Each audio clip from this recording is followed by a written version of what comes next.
আমার বাবা যখন বেঁচে ছিলেন শহীদ রাষ্ট্রপতি জিয়াউর রহমান, ওনার একটি প্রজেক্ট ছিল যেটার জন্য উনি খুব ফেমাস, সেটা হচ্ছে খাল খনন কর্মসূচি। অ্যান্ড ঢাকা শহরে আমরা যারা বসবাস করি,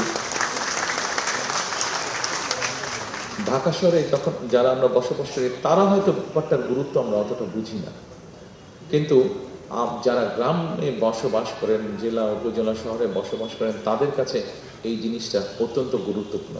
তবে আমার মনে হয় গত বিগত কয়েক বছরে, 10-15 বছরে আমার ধারণা এখন ঢাকা শহরে আমরা যারা বসবাস করি, ঢাকা শহরে যারা অধিবাসী আমরা, তারাও বোধহয় খাল খননের প্রয়োজনীয়তা অনুভব করছি আমরা। কারণ ঢাকা শহরে আমরা বিভিন্ন খালগুলো ভরাট হয়ে যাবার ফলে কি সমস্যা হচ্ছে, এটা আমরা ঢাকা শহরে প্রায় 3 কোটি মানুষ বাস করছি, প্রত্যেকেই কোনো না কোনোভাবে এটার পেইনটা আমরা বুঝতে পারছি। কাজেই সম্মানিত উপস্থিতিবৃন্দ, আই হ্যাভ এ প্ল্যানের একটি অংশ হচ্ছে যে আমরা আগামী 12 তারিখে যে নির্বাচন, এই নির্বাচনে ইনশাল্লাহ বাংলাদেশ জাতীয়তাবাদী দল সরকার গঠনে সক্ষম হলে জনগণের ম্যান্ডেট নিয়ে আমরা সমগ্র বাংলাদেশে 20,000-এর মতন কিলোমিটারের মতন খাল আমরা খনন করতে চাই। আমার কাছে 25 তারিখে নামার পরে মনে হলো, আমি যতটুকু সবুজ দেখে গিয়েছিলাম, মনে হয় সবুজের পরিমাণ অনেক কমে গিয়েছে। ঢাকা শহরের সবুজের পরিমাণ আমার কাছে মনে হচ্ছে অনেক কমে গিয়েছে।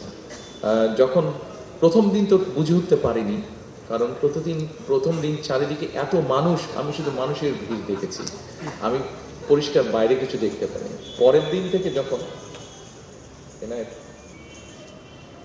থেকে যখন বিভিন্ন জায়গায় যাওয়ার সুযোগ হয়েছে, তখন আমার কাছে মনে হয়েছে যে চারিদিকে গ্রে খুব বেশি, চারিদিকে একটা ড্রাই ভাব। এবং এর ভেতরে যে সময় আমি আসতে পারছিলাম না, আসার সুযোগ হয়নি, প্রায় পত্রিকায় পড়তাম যে ঢাকা শহর পৃথিবীর সবচেয়ে পলিউটেড শহরগুলোর মধ্যে একটা শহর। পলিউটেড কয়েকটি 2-3টি শহরের মধ্যে ঢাকা শহর কম্পিটিশন করছে ফার্স্ট হবে কে পলিউশনের দিক দিয়ে।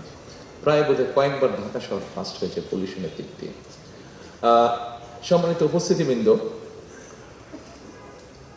আমার আই হ্যাভ এ প্ল্যানের মধ্যে একটি প্ল্যান আছে, এটি ঢাকা শহরটা অবশ্যই আছে, শুধু ঢাকা শহর না, ঢাকা শহর নিয়ে সমগ্র বাংলাদেশের নিয়ে একটি প্ল্যান আছে আমাদের প্ল্যান হচ্ছে আমরা 5 বছরে আমরা 25 কোটি গাছ আমরা রোপণ করতে চাই, বছরে 4 থেকে 5 কোটি গাছ।